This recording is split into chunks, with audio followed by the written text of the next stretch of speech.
إن الحمد لله نحمده ونستعينه ونستغفره ونعوذ بالله من شرور أنفسنا من سيئات أعمالنا من يهده الله فلا مضل له ومن يضلل فلا هادي له أشهد أن لا إله إلا الله وحده لا شريك له وأشهد أن محمدا عبده ورسوله اللهم صل على محمد وعلى أزواجه وذريته كما صليت على آل إبراهيم وبارك على محمد وعلى أزواجه وذريته كما باركت على آل إبراهيم إنك حميد مجيد. Amma ba'd. Syukur kepada Allah Subhanahu Wa Taala kerana pada ini dapat sama-sama kita bertemu lagi untuk kita sambung kuliah kita yang terlalu yang kita tinggalkan pada bulan sebelum daripada Ramadan. Pada Ramadan itu kita cuma kuliah am saja setahu saya. Pertama Ramadan ya. Jadi dah sebulan lebih dah kita tidak berjumpa. Dan alhamdulillah saya kira sehari dua ni memang banyak dah suruh mulakan kuliah saya. Jadi 2 minggu lepas cuti lah. Cuti. Ada yang tak start lagi pun tak apalah ya. Baik, malam ni kita nak masuk part yang pertama daripada Kitabut Taharah. Kita just go straight away lah ya. Kita teruskan saja. Jadi yang mana yang Ustaz dah bagi PDF itu boleh buka lah sama saja. Bab yang pertama ialah Babul Miyah. Ini adalah bab yang pertama dalam mana-mana buku fiqh, dalam mana-mana mazhab.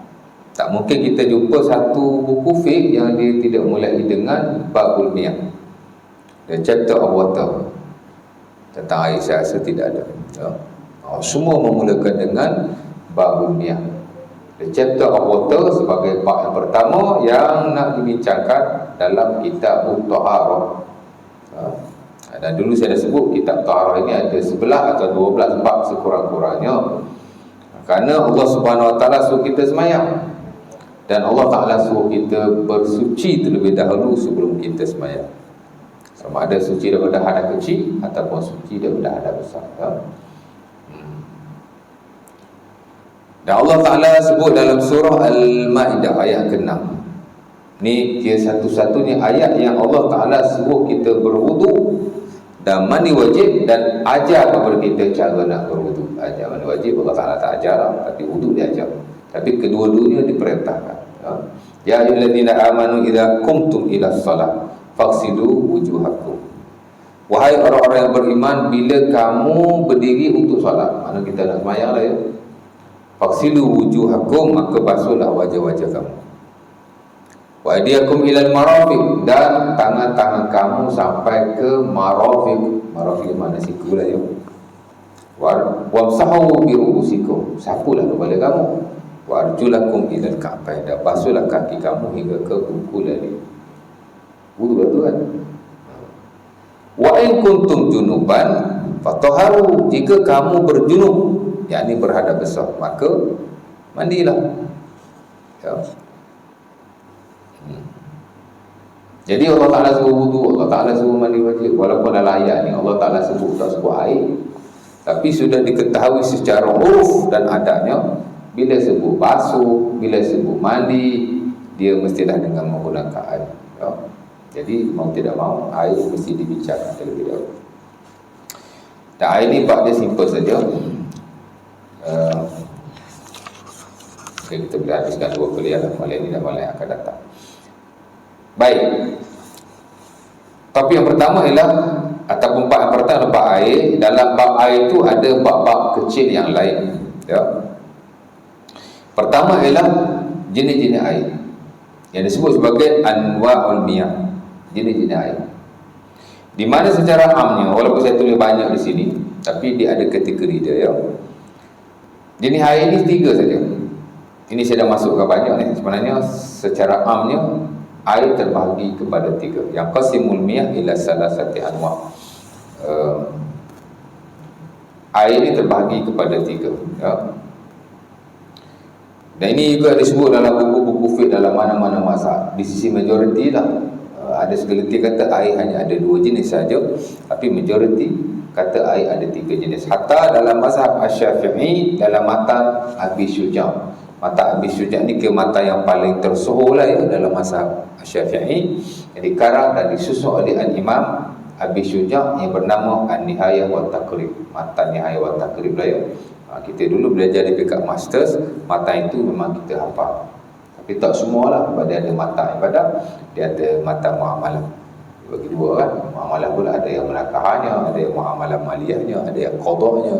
Kita bagian ibadah kita mesti hafal ya. Kita ingatlah ya,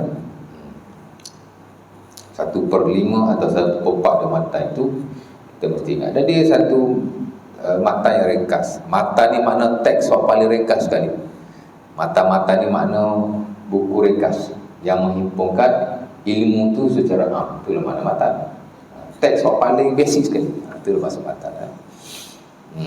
Kata Abi Syuja', al-miyahu ala salasati aqsam. Air itu terbahagi kepada 3. Ya. Tahir mutahhir, wa tahir ghairu mutahhir, wa ma'un najis. Samalah. Pertama ialah air suci menyucikan, yang kedua ialah air suci tidak menyucikan, yang ketiga ialah air najis. 3 atas tu, itu adalah pembahagian 3 jenis air di sisi majoriti para ulama ya. Adapun air mustamal, air musyammas, air musakhkhar dan air laut, semada dia tertakluk kepada 3 kategori yang atas. Dia bukan satu jenis air yang lain ya. Dia cuma pecah saja. Baik, jenis yang pertama, ini kita boleh ingatlah siapa-siapa ya. Air ada 3 jenis. Jenis yang pertama adalah air suci menyucikan. Air suci menyucikan dalam istilah fiqhnya kita sebut al-ma'ut tahur. Al-ma'ut tahur. Al-ma' tu maksud air. At-tahur tu maksud suci menyucikan. Daripada mana istilah itu diambil? Daripada Al-Quran dan juga hadis-hadis Rasulullah SAW. Kita ingat ya, dulu saya ajar dah yang first kita belajar fiqh mukadimah yang peringkat awal.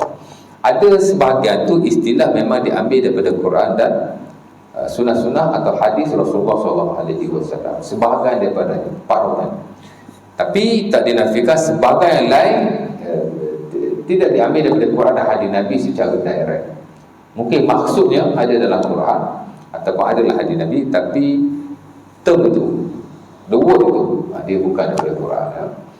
Dan bukan melibatkan perkataan yang kecil-kecil, kadang perkataan yang besar-besar pun. Akidah umpamanya, Quran tak ada akidah, dalam hadis Nabi pun tak ada akidah yang merujuk kepada ilmu kepercayaan, the science of belief. Mana ada perkataan akidah diguna pakai pada kurun ke-3 Hijriah ataupun ke-4 Hijriah ya, oleh seorang ulama yang bernama Al-Imam Abdul Qasim Al-Qushairi dalam bukunya Ar-Risalah. Dia guna ilmu yang bincang tentang kepercayaan ni, dia panggil ilmu apa? Dia mula-mula guna. Quran tak ada ya. Apa ini jamak lah, plural kepada akidah. Kemudian dia diguna pakai 3 kali ini yang menunjukkan bahawa ia adalah suatu ilmu yang nak membicarakan tentang keimanan, the science of faith ya.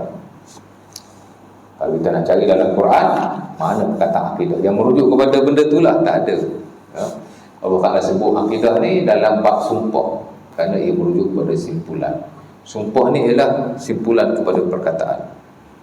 Sebab itu tak boleh sumpah main-main, sebab sumpah ni dia simpulan perkataan ya. Baik, al-ma'ut tahur Allah Ta'ala sebut dalam surah Al-Furqan ayat yang ke-48.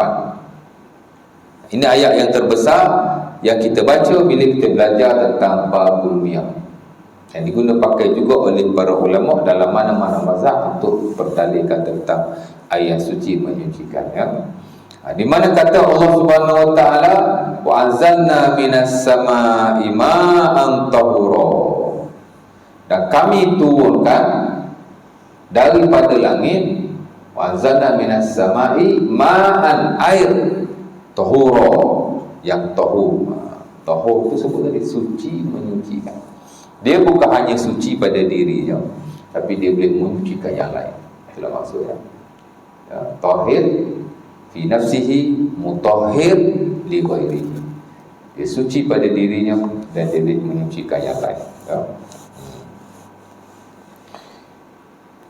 yang lain Allah Ta'ala sebut dalam surah Al-Anfal, ya, ayat ke-11, wa yunazzilu alaikum minas sama'i ma'an liyutahhirakum bihi, dan dia menurunkan, dia di situ yakni Allah lah, ya,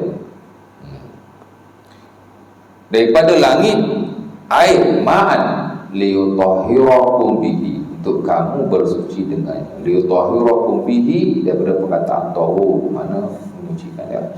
Jadi istilah dia ialah al-ma'u tahur, air yang suci menyucikan, ataupun juga disebut sebagai tahir mutahhir. Ada dua istilah itu, yang mana ia merujuk kepada air yang menyucikan, ya. Dan Nabi SAW pun pernah ditanya tentang air laut.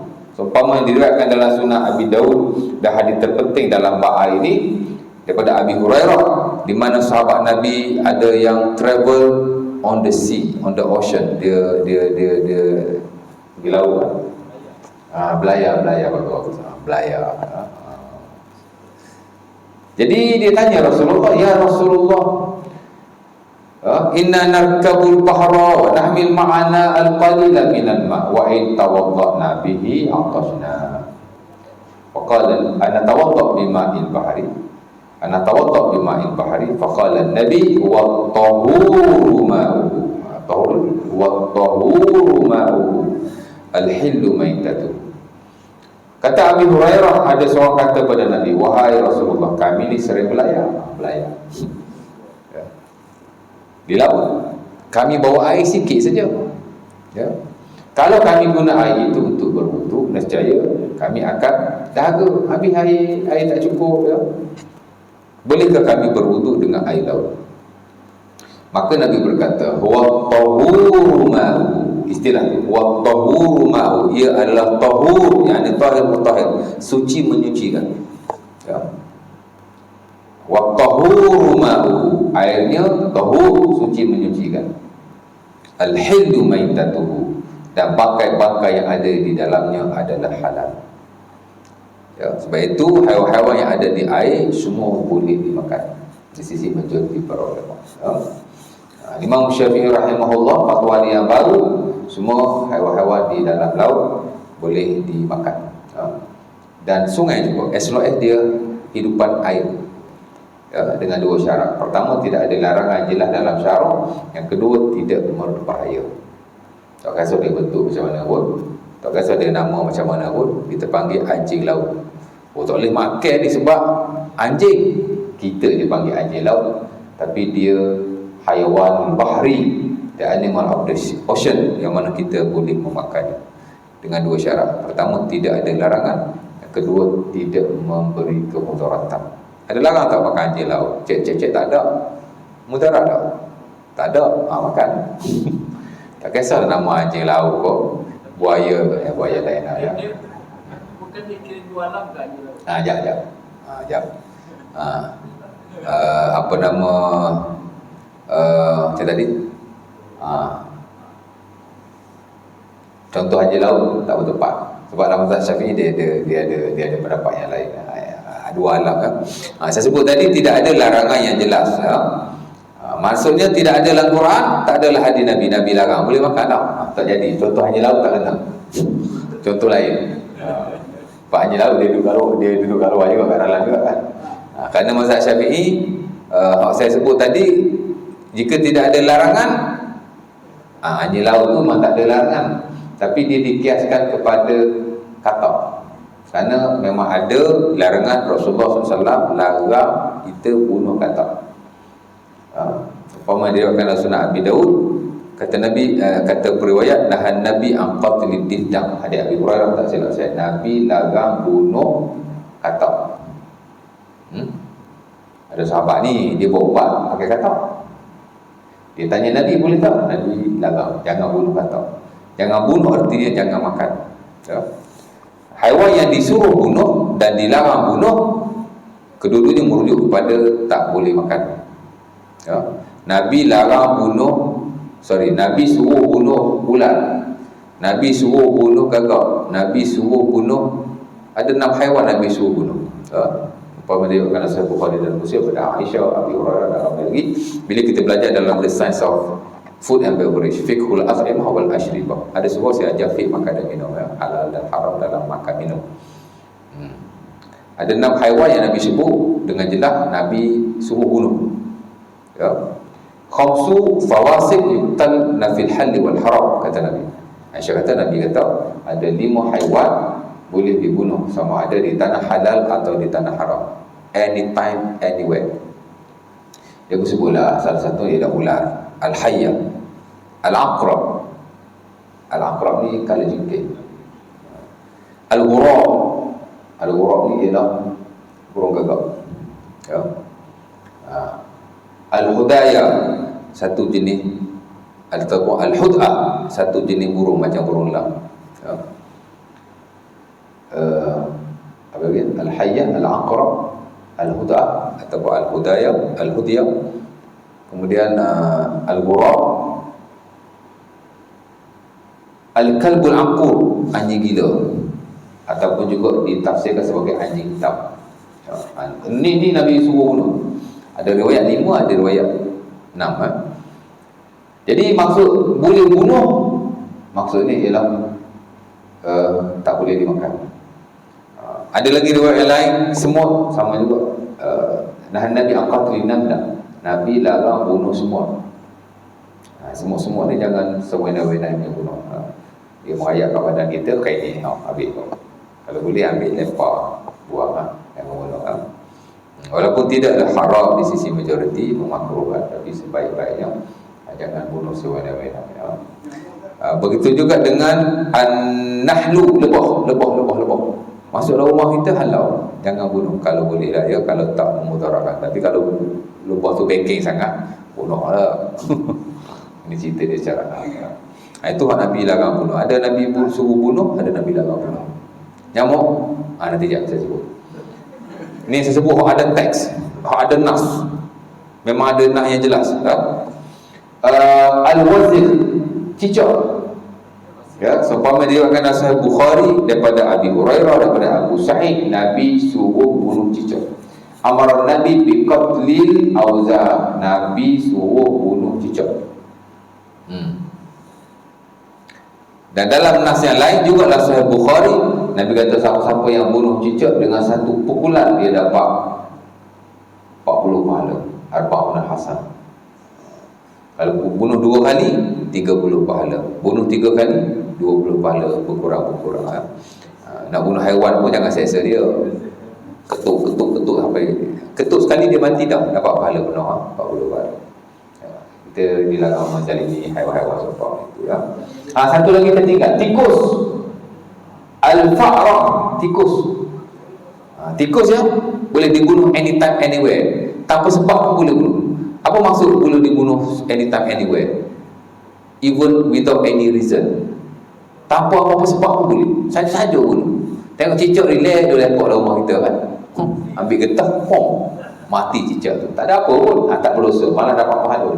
Itu maksud boleh dibunuh pada bila-bila masa, di mana sahaja dan tanpa sebarang sebab. Kerana Nabi memanggil mereka sebagai khamsu fawasik, haiwan-haiwan perosak. Macam tikus sama juga, tikus kan.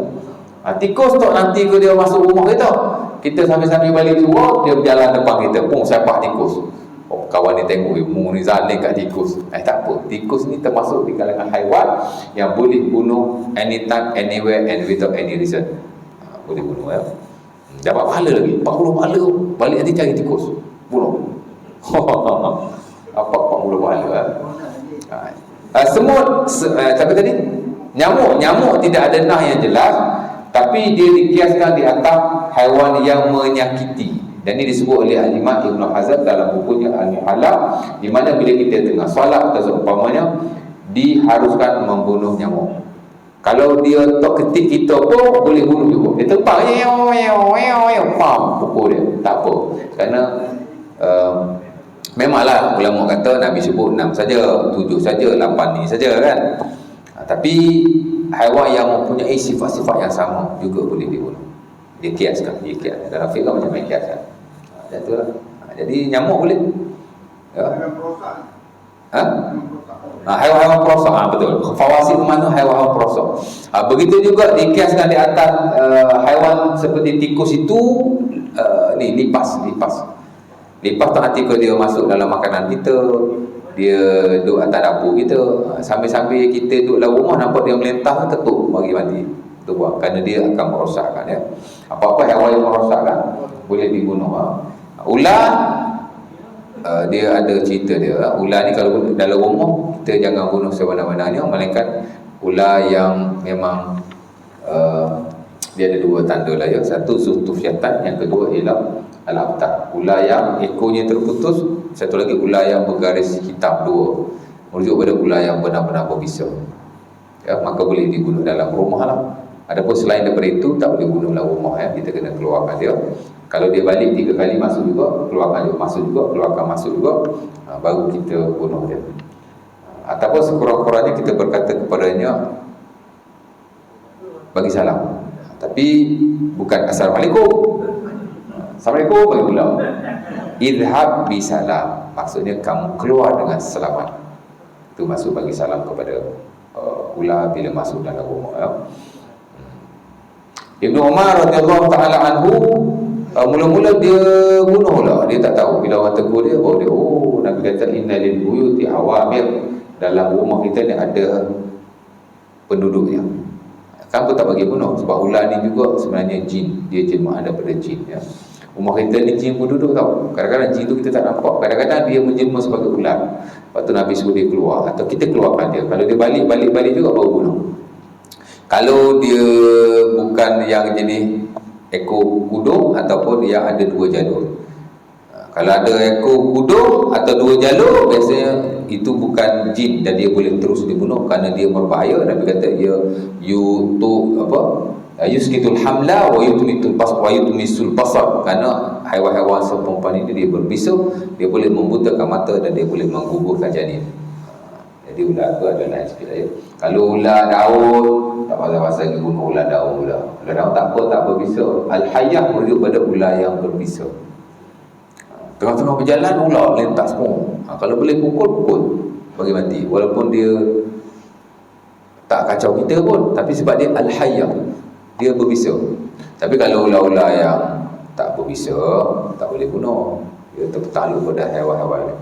Kalau anjing yang hitam ataupun anjing gila, kerana dia memutarakan. Anjing gila dia memutarakan al-kalbul aqur, al-kalbul aswad, anjing hitam, sebab Nabi kata anjing hitam ini syaitan. Ya. Jadi anjing hitam je, jangan bunuh anjing yang lain pula. Ada seorang imam tu patah anjing lalu lepas subuh, dia last day tu. Nak waktu subuh anjing banyak tau. Sebab anjing ni dia tak tahulah dia tak tidur ke, ataupun dia bangun subuh dulu daripada kita ke.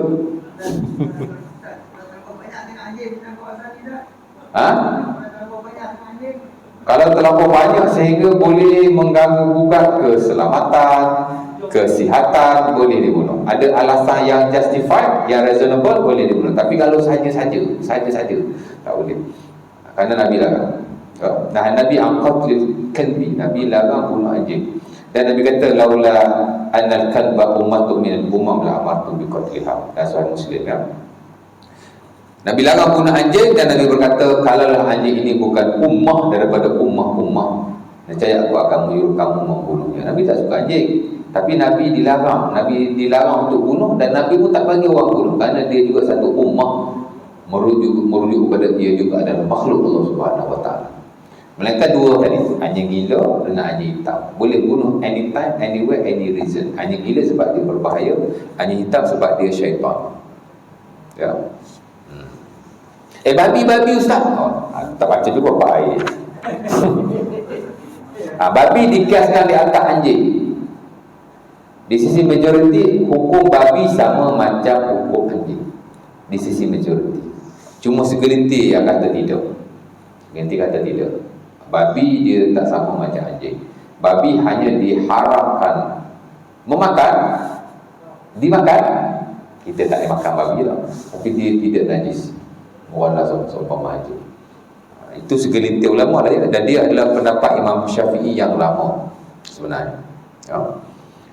Walaupun dia pendapat yang tidak famous, tapi segelintir ulama berpendapat sedemikian. Dan konteks kita mazhab Syafi'i, ulama nombor 1 mazhab Syafi'i, Imam Nawawi, dia kata babi tidak najis ya. Tidak seperti anjing. Baik.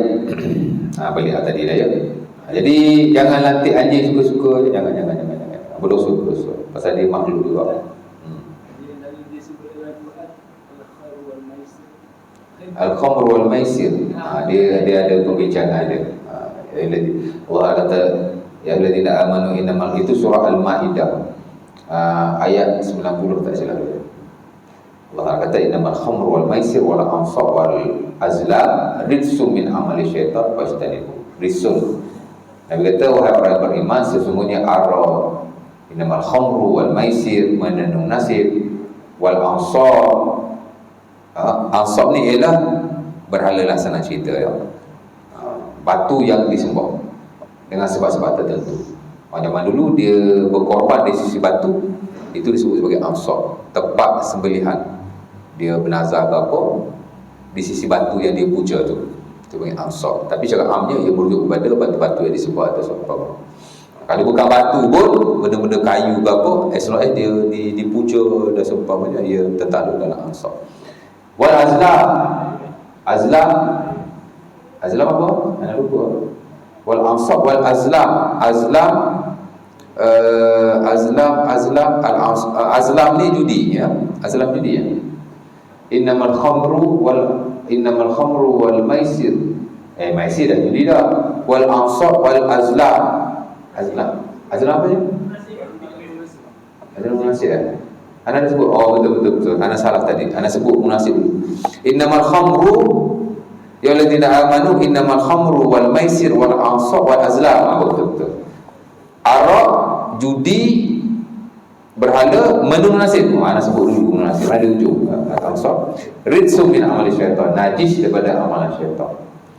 Dia ada beberapa permasalahan. Pertama, kataan rijsun itu sendiri najis. Sebagai ulama kata najis ini ialah najis amalan, bukan najis hissi, bukan najis yang kita boleh sentuh, bukan najis zahir. Sebagian kata macam tu ya. Sebagian kata pula najis maka dia mengukuhkan sebagai najis. Itu yang standard dalam mazhab Syafi'i, kata najis al-khamr. Tapi sebenarnya kalau ikut majoriti, dia kata bukan najis. Dan itu pendapat yang dipilih oleh Arab kan, apa tanya Arab ni kan? Haji tanya Arab kan? Bukan babi. Saya cakap Arab pula. Jadi babi najis tu majoriti. Pertama kerana dikiaskan atas anjing, yang kedua kerana ayat ni rijsun merujuk kepada semua lah. Dan di sini disebut babi. Innamal khamru wal maisir. Itu tak sebut, bukan ayat tu lagi. Ayat tu ayat lain. Itu bukan, saya silap petik ayat. Babi ni ayat nanti jap. Babi ni ayat dalam surah Al-An'am ayat 49. Tak silap saya. Allah Ta'ala kata ni jadi sun juga kan. Allah Ta'ala kata macam mana ayat tu? Dia ada dua ayat sebut babi sebenarnya. Dia ada tu aulah makhizir fa innahu rijsun. Depan dia apa? Jap nak refine, nak tarik je. Allah Ta'ala kata pak tadi innamal khamru tu lain. Pak ni Allah Ta'ala kata dia ada dua tiga benda juga tu. Aulah makhizir fa innahu rijsun. Macam ayat tu tak ingat. Tapi ada Allah Ta'ala sebut anjing daging babi lah. Lahma khinzir fa innahu rijsun. Konteks sama juga. Rijsun di situ dikata bukan najis mughallazah itu, tapi amalan tu. Baru ingat, masya-Allah. Allah Ta'ala kata huriman alaikumul maitah wad dam wa lahma khinzir. Satu. Diharamkan ke atas kamu huriman alaikumul maitah, bangkai. Huriman alaikumul maitah wad dam wal khinzir wa ma uhilla li ghairi llahi bihi. Diharamkan ke atas kamu bangkai, darah dan anjing. Dan babi. Kenapa diharamkan? Sebab najis.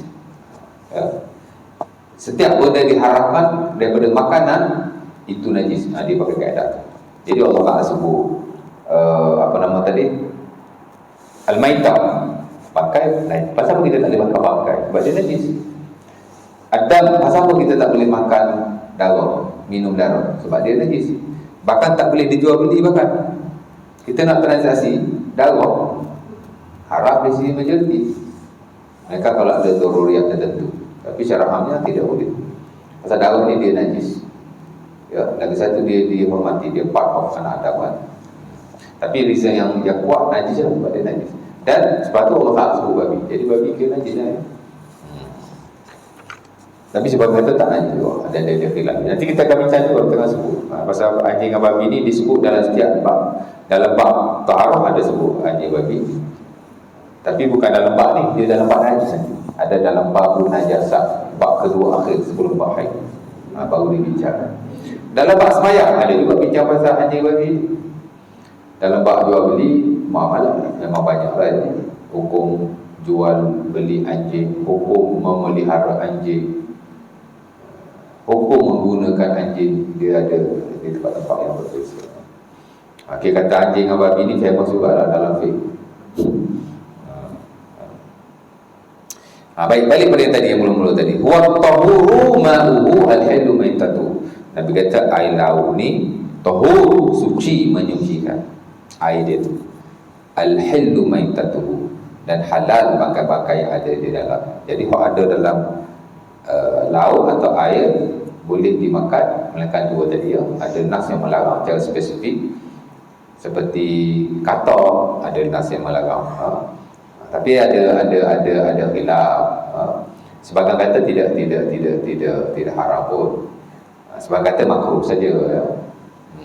Orang pergi ke Afrika, belah-belah sana, depan restoran ada aquarium katak. Jadi siapa-siapa nak makan katak, ambil katak bilin.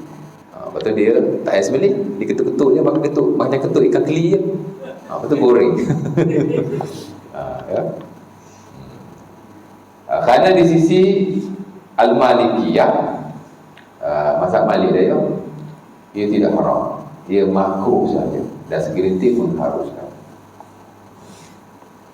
Pertama kerana dia kata hadis itu tidak sahih. Yang kedua kerana dia kata larangan itu hanya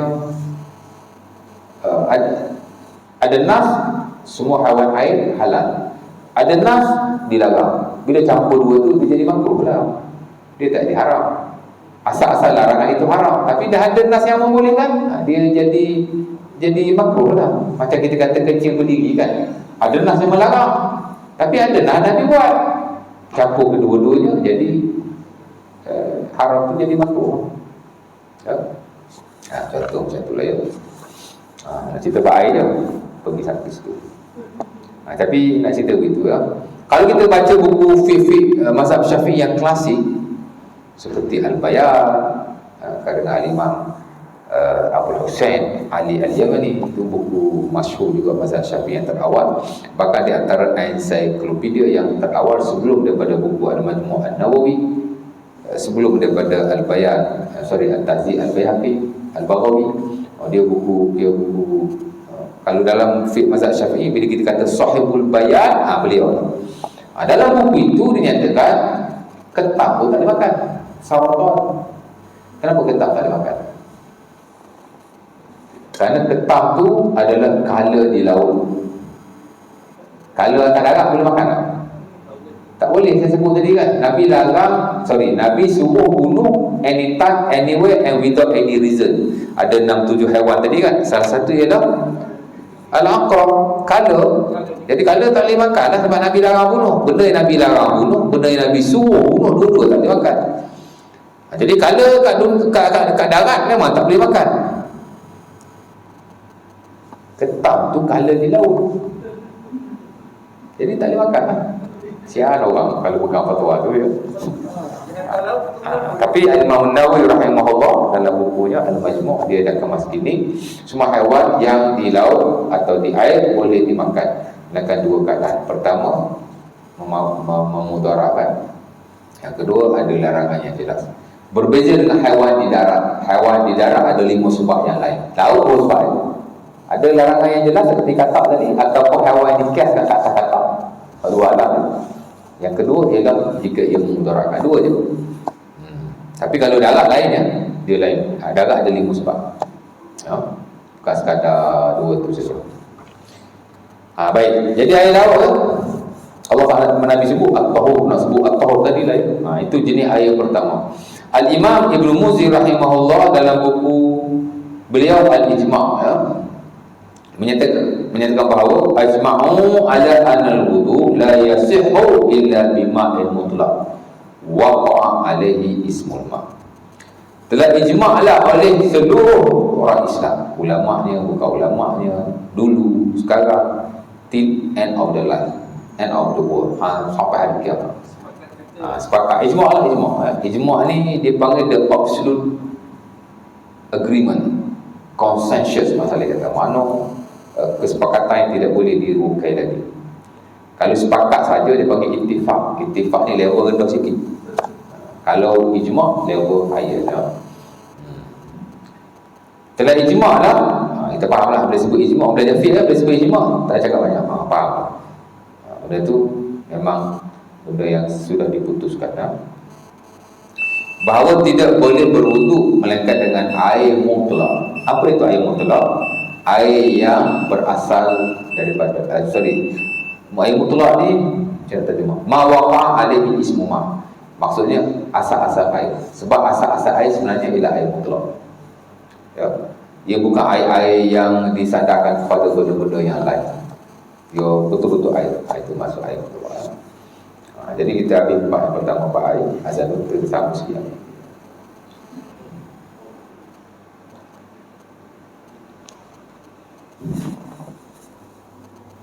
Bismillah.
Okey, balik pada yang tadi ya. Macam yang tadi ya, saya sebut masa sebut anjing laut tu, dia tak ada nafs tapi dia dikiaskan di atas kata ya. Sama juga yang lain-lain lah, buaya ya. Yang standard di sisi sebagian ulama dia boleh makan. Lepas tu kalau tuan buka YouTube, tengok Tok Arab pakai jubah, pakai serban, duduk lapar buaya. Siap buat barbecue lagi. Ini parah mana pula ni mesti Yahudi ni. Kan. Di sini apa boleh makan ya. Kerana haiwan dua alam hanya makruh saja ya. Tak haram. Cuma walaupun menjadi kata haram dah, sebab buaya pertama kerana dia dua alam, yang kedua kerana dia memakan dengan taring. Dia ada satu bab lagi, haiwan yang memakan dengan taring juga diharamkan.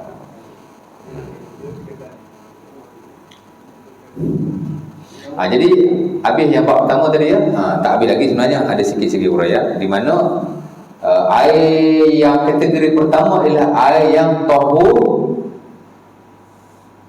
suci, ataupun tahir mutahhir, suci menyucikan, atau paling simple yang biasa kita dah dengar ialah air mutlak. Air mutlak ya. Jadi tiga nama, tahur, tahir mutahhir dan mutlak. Dulu tahu air mutlak dia, tambahlah sikit tahur dengan tahir mutahhir. Jadi kategori air pertama tahur, tahir mutahhir, mutlak. Tahur, tahir mutahhir, mutlak. Balik lagi sambil berjalan balik rumah, tahur, tahir mutahhir, mutlak. Tahur, poklah ke batu, ada mak. Tak ingat. Ya. Dan air ini merujuk kepada air yang turun daripada langit dan air yang keluar daripada bumi. Tak kira air apa. Cuma di sisi ulama-ulama klasik, termasuk yang standard, yang disebutkan, yang dinyatakan dalam matan Nihaya wa Taqrib, disebut tadi matan Abi Syekh disebut 7. Biasa ulama Syafi'i disebut 7 air lah. Pertama ialah air laut, ma'ul bihar. Ya. Yang kedua disebut air sungai, ma'ul nahar. Yang ketiga disebut air telaga, ma'ul bir. Yang keempat ialah air mata air, ma'ul ain. Yang kelima ialah air salji, ma'ul thalj. Yang keenam ialah air al-barad, air embun.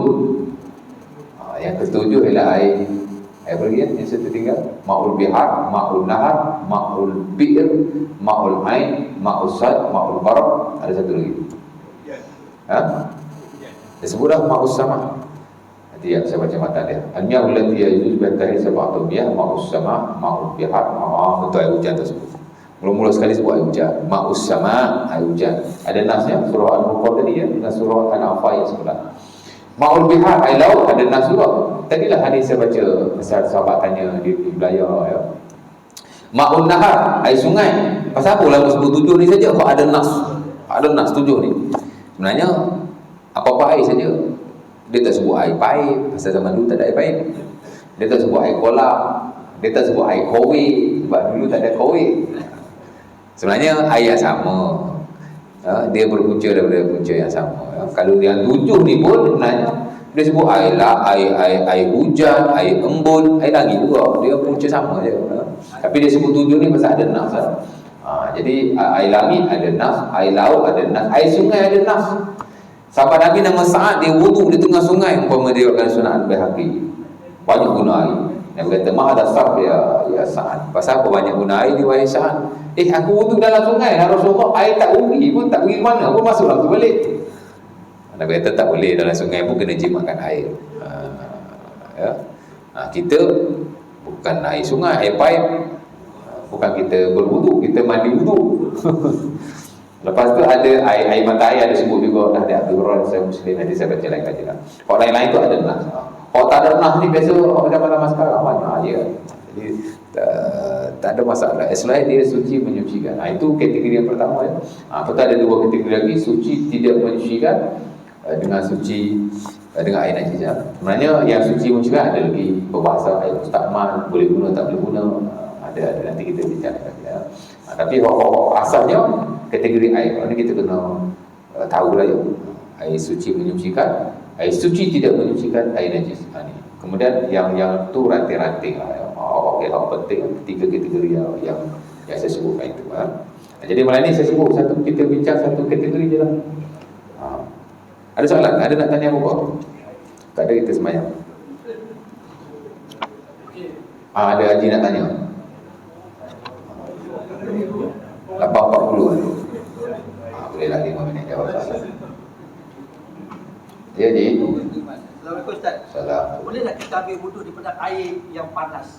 Air panas. Kita tu. Baik, air panas ni ada dua ya. Pertama disebut sebagai air musyammas. Air yang terkena matahari. Satu lagi dipanggil air musakhan, air yang dipanaskan dengan api. Ya. Air pertama air musyammas, air yang terkena matahari. Air yang terkena matahari sebagian ulama memakruhkan. Kerana ada hadis yang diriwayatkan dalam Sunnah Al-Baihaqi daripada Umar Al-Khattab, pada Aisyah dan selainnya, di mana Nabi melarang kita berwuduk daripada air yang musyammas. Musyammas ni daripada perkataan syamsul, matahari, mana air terkena panas matahari. Ya. Nabi kata jangan kamu berwuduk atau mandi wajib daripada air musyammas. Fa innahu yurisul baras, kerana dia boleh menyebabkan penyakit kulit, sopak atau seumpamanya. Jadi ada larangan di situ. Jadi macam kita Bulan habis lagi, nanti dulu. Nanti dulu. Ajak. Tak habis lagi tu. Jadi nampak macam dilarang lah ya. Dan sebagai ulama mengatakan sedemikian. Bukan haram ya, makruh. Jadi makruh kerana dia boleh bawa penyakit kulit ni. Tapi sebagai yang lain kata tidak makruh kerana hadis itu tidak sahih. Dan Imam Syafi'i rahimahullah bahkan dalam Al-Um dia tidaklah memakruhkan secara mutlak. Cuma Imam Syafi'i kata kena rujuk pakar-pakar perubatan pada waktu itu. Kalau pakar perubatan kata betul-betul boleh bawa penyakit kulit, makruh, dilarang. Kalau dia kata tak bawa penyakit apa-apa, maka dia tidak dilarang. Ala kulli hal, air musyammas tidak makruh insya-Allah ya, kerana nas tidak sahih. Sebagai ulama pula kata makruh tak makruh ni kena tengok. Kalau dia diletakkan dalam bejana besi, bejana logam yang lain selain daripada emas dan perak, maka ia makruh. Macam itulah nak cerita. Itu air minum matahari ya. Yang saya kira sekarang ni kalau orang tadi dia dalam bekas tu kita makruh. Tapi kalau air yang terbuka seperti air laut, kau musyammas. Betul? Dia kena matahari. Tak apa dia kata. Air sungai, kau panas, musyammas tu. Tak apa. Yang dimasukkan dengan air musyammas ni dah air yang diletakkan dalam bekas-bekas yang seumpama itu macam bekas besi, kerana dia boleh menyebabkan penyakit. Macam itulah cerita tu. Tapi kalau kita lihat secara keseluruhan, secara konklusif, eksklusif, komprehensif dan apa positif lagi, dia tidak makruh insya-Allah. Itu air yang kena matahari. Satu lagi air musakhat, air yang dibakar dengan api. Buat air dalam cerek, bunyi bakar kan, masak. Pasal pagi-pagi kan sejuk, dia pun mandi air itu. Tidak makruh di sisi majoriti, walaupun sebab kata makruh, tapi di sisi majoriti tidak makruh. Dan itu pendapat yang mutabak hatta dalam mazhab Syafi'i tidak makruh. Kerana ada Naf, Ibnu Umar dan sebagian sahabat Nabi yang lain, dia pun mandi. Hatta Umar sendiri dia mandi daripada air musafah. Dia berkata daripada Naf ya. Katanya kerana Umar yaghtasilu bil hamim. Umar dia mandi dengan air panas. Hamim ni makna air panas. Adalah nas ya. Jadi water heater tu pakai elektrik kan. Elektrik dia macam api ya. Jadi tidak makruh. Jangan panas sangatlah sampai terbakar kulit sudah. Jadi tak ada masalah, tak ada masalah. Ya. Yang kata makruh ni air musyamah. Yang standard dalam mazhab Syafi'i air musyamah makruh. Tapi di sisi sebagai ulama lain kata tak makruh pun. Tapi kalau air water heater tak ada apa. Saya pun mandi water heater kat malam-malam sejuk. Ya. Pasal dia ada dua pilihan. Satu water heater, satu air biasa. Mana nak? Sama je. Sebab dia air yang api kan. Elektrik tu api. Pasal saya ada tanya ustaz, kalau ada ustaz kata pakai air yang panas ni tak boleh. Dia kata. Kenapa? Kenapa? Itu saya tanya ustaz ni. Jangan tanya satu ustaz, tanya satu ustaz. Dia kata tak boleh, tanya dia kenapa tak boleh. Air panas ni sama ada musyammas, air yang terkena matahari, itu kita tak nafi dah makruh. Tapi kalau air musahhan, air yang dibakar dengan api, tidak makruh. Sementara kita mandi itu kerana ada tujuan-tujuan tertentu. Bahkan ada suruh perubatan mandi air panas ni bagus ya. Untuk tulang. Saya ada masalah spine. Memang saya digalakkan mandi air panas belakang kan. Bila mandi tu last bilang air panas. Lega. Mana panas mana tak. Asalkan jangan panas sangat lah. Jadi tak ada masalah. Tidak makruh, tidak haram. Jauh sekali haram, tidak harus. InsyaAllah. Ada soalan lagi tak ada lah ya? Ya. Kenapa? Air dalam badan besi yang terjemur. Boleh buka-buka. Sekarang ni musim panas, memang air baik itu panas. Mungkin dia boleh termasuk dalam konteks air musyammas. Tapi kita nak cari air kat mana lagi? Dah ngomong air tu memang panas pun. Kan? Kalau tak ada tangki pun memang panas. Kita kawan-kawan kata, mandi air panas tak ada tangki, air direct pahit. Sebab pahit tu dalam bumi, panas juga. Tapi sebenarnya kalau kira yang betul-betul musyammas ni, yang terdedah dengan matahari, air yang kita ni dia dalam paip, dia tidak terdedah.